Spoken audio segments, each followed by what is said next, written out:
Welcome back to Cards and Comics. Today I want to give a little update on what I'm doing and what's going to happen on the channel the next couple of days, week, hopefully.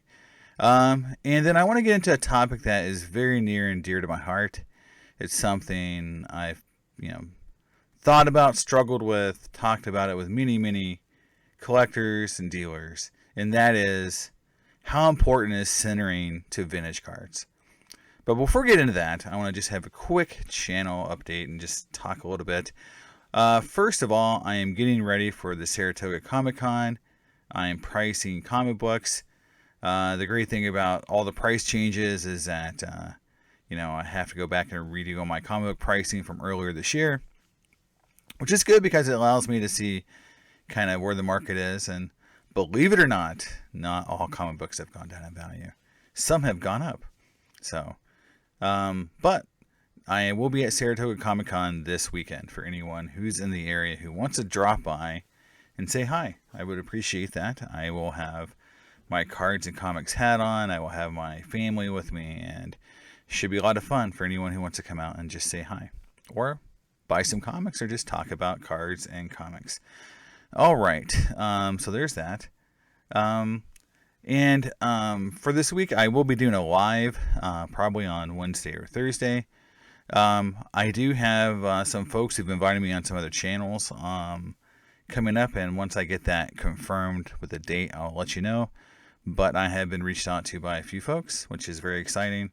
Some folks who I feel are awesome in this space on YouTube, and so hopefully we can make it work, and then you'll see me on those channels hopefully this week, coming week. This is a Sunday, so it'll be hopefully next week. All right, so let's get into this topic, right? Let's get into the topic of vintage cards and centering. So I want to give you a quick backstory about this. I used to be hardcore non-centering to a point. I used to say, color, gloss, sharp corners, edges were very important because that showed to me the card was like it came out of pack. So the idea that you used to hear was pack fresh. That was what I used to go for. That's what I used to say. Well, this card, even though it might be 70-30, 60-40, it's pack fresh. Card B has damaged corners, even though it's technically innate. It's centered well, but it has visible damage or print or something that visually I didn't like. And so we would go round and round on PSA boards or with dealers or whoever wanted to have this debate and just endlessly try to tell each other that they were stupid and that they didn't know what they were talking about. But in the end, I've come to the conclusion that I was wrong. Now, you can buy whatever cards you want, and you can buy off-center cards all you want. If it makes you happy, that's great. There's a lot of people who do it. There's a lot of people who do it because of value, and that's not what I'm talking about. What I'm talking about is if you're buying vintage cards with any hope to ever trade or sell them in the near future, please don't buy off-center cards. It's just not going to work. You're going to get a fraction of what you probably paid for them in a trade or selling them to people because right off the bat, even on eBay, people can see that there is something wrong with the card. Now, I know to a lot of people who are vintage guys, they'll probably be upset like, hey, centering isn't just the most important thing on the card. And I agree. Like I said before, I was not a centering guy growing up in the hobby. However, after seeing the last National, going to multiple card shows, selling on eBay, and just being a dealer myself and talking to many dealers, centering is the easiest thing for you to get slammed on from your card value. And it's hard to dispute. You can dispute corners and gloss and color all day long. But if a card's 80-20, you're not going to get out of that argument that the card's off center, right? So what I want to look at here is eBay for a second, right? And going to my Card Snob, PSA 8s who because that's what I'm used to buying. And right off the bat, you see two cards here that sold for over $50,000 that are off center. Now, this star basketball card, we know that doesn't come centered. Okay, that's not what I'm talking about, but it's this almost $60,000, and it costs $60,000 if you pay taxes on it, right? For this Hank Aaron, and I'm going to show a little bit of a bigger scan of it for people to see. So there it is. Now, is this egregious? No, it's not. But it's $60,000. And there are centered copies of this card out there. And if you have $60,000 to drop on a card like this, wait for a centered copy. If it costs more, pay it.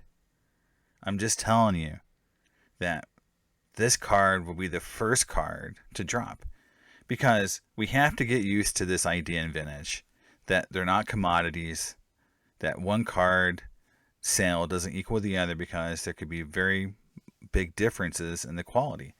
And the first quality attribute you see on eBay a dealer will look at is centering. And I've just, I've aligned to that. That's just how the hobby works. A card like this, even though you look at it, it's got great color. It's got some good gloss. You can tell this card is pretty pack fresh. It's almost OC. And, for some people, they would say the old grade, this is old flip, maybe this card would get OC'd today. And that's a big risk when buying a card like this. So I'm just trying to tell people, you can fight it all you want, but if you're going to be in the vintage market, don't buy cards like this for the max value. Someone paid max value for this card, and it's just not worth it. If you can get deals on these cards, then do it. Then that might be okay. Because if you're paying full market value for an OC card, you're not going to get that out of it. Not anytime soon. Not within normally that 2 to 3 year time period before cards go up, that 10 or 15%. So let's go back. So that was two cards here, and then I'm scrolling down. And, there's normal cards. Again, another off-center star card. We know that's normal. And then I hit this Koufax for $25,000 I'm buying now.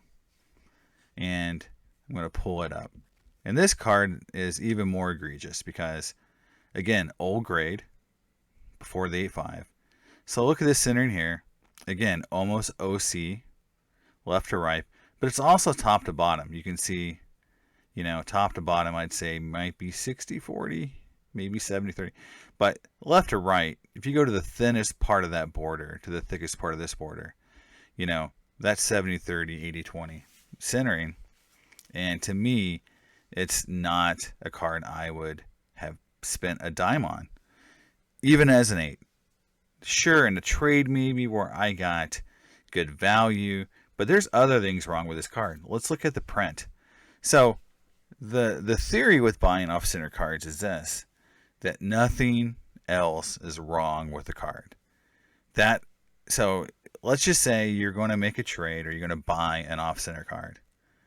Then you better make sure nothing else is wrong with the card, because you're already starting at a huge disadvantage in any other transaction in the future.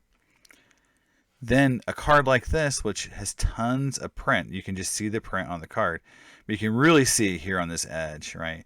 Now you can say this might be on the holder, this could be on the sleeve. It's not. I'm going to tell you right now, it's not. I can just tell from the type of print dots and what this is. This is just print that's on the card. So you've got print. You've got, I call an ugly 8 that's also off center. And this is not a card you want to spend max value on. And I'm not here to shame anyone who bought this card or makes these transactions. I'm trying to educate that when this person tries to go and sell this card later on, they're probably going to have a very difficult time getting anywhere close to what they paid for it in the near future. And I'm saying 2 to 3 years at this point with how things are going. Now, the market isn't dead. The market's pretty good for vintage right now. I'm telling you that the market isn't, this doom and gloom for vintage. I think you can point out individual sales on both the positive and negative. But right now, with this market, for something that is this, ugly, I would not, pay max value. And again, you're already starting with a big negative. Now, the last card I want to show you, and this one kind of surprised me because it, like again, 8 OC. It's OC. Going into it, no one is going to be shocked that, you're trying to trade an OC card to someone because it says it right in the title. This 62 Mantle really shocked me a little bit because when I pulled it up and I looked at it, it's as close to an OC card as you can get. And so you're like a hair away from this card being an 8 OC. And so you have a huge negative connotation with a card like this being it's off center. Now, I look at this card and I don't see, there's some chipping, which is, not uncommon for 8s and 62. But, when you're in a transaction with a dealer, right, and you're sitting there trying to say why your card should be worth X dollars, they're going to say, wow, it's off center. I see some chipping. This is not, a Mike Baker Gold or whatever he dishes out for his grading a grader type thing. But it just, goes to show you, like, again, best offer was accepted. Maybe he got a really good deal. So maybe it's not such a bad deal. Maybe it just, was something he got a super good deal on because it was a little off center. And I say a little off center, I'm just saying a little off center more than I would want, right? Again, I would not want a card that's off center and pay, again, max value. I'd want to get at least a 20% discount to start off. Otherwise, you're just going to start with the hole trying to trade this card again. So, I think for people getting into vintage, and this is really for people and a PSA for folks, let's say getting into the high-end side of vintage or getting into the, these, bigger cards like, the cards I showed today, the Mantle, the Koufax, these cards, and the Aaron's rookie, these cards are cards that are major staples in any vintage collection. They are foundational cards. Like there's something that you would keep and only sell, like, at the end of your collecting journey because they're going to appreciate and never really go down. However, there is this piece of it when you ever try to sell your collection to anyone or you put it up for sale on an auction house or on eBay, whatever you choose to do. Centering is going to be your number one reason why your card doesn't bring max value. And so if you're going to spend these kind of prices, just don't buy off center cards.